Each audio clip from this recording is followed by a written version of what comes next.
In this video, we want to cover the Preferences tab. You'll notice that the Preferences tab is selected here in the control panel. The default settings, or the settings that you see showing here, are the settings for the actual chart itself. Now, I'm not going to go down through every individual setting of this particular control panel because this is an overview of the Preferences tab itself, because the Preferences tab is very multifaceted. By having the Preferences tab selected, this is how we control or receive access to all the different settings for all the different tools, indicators, and chart colors. What we have set here is currently the actual chart settings, and you access those simply by clicking on the chart, and this is what comes up as long as you have the Preferences tab selected. Now let's say that we want to come over and we want to actually access the preferences for the bulls and bears indicator, which is the indicator that is turning the price bars red, yellow, and green.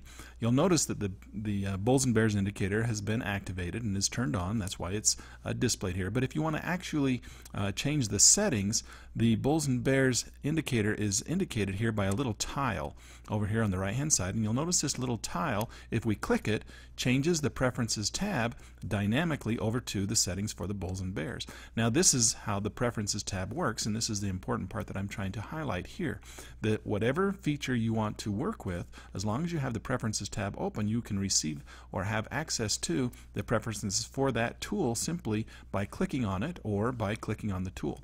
So here, for example, let's say this is the MACD indicator and we want to have access to the MACD indicator settings. We just can simply click on the MACD indicator and the settings for the MACD pop up dynamically into the Preferences tab.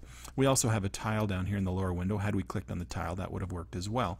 You'll notice that we have the time zones turned on for the Forex version, and if we click on the time zones, that as well changes over to the preferences for the time zones. If we have a tool, let's say we want to draw a trend line. If we click on the trend line tool, notice that as soon as I click on the trend line tool, the preferences for the trend line tool appear.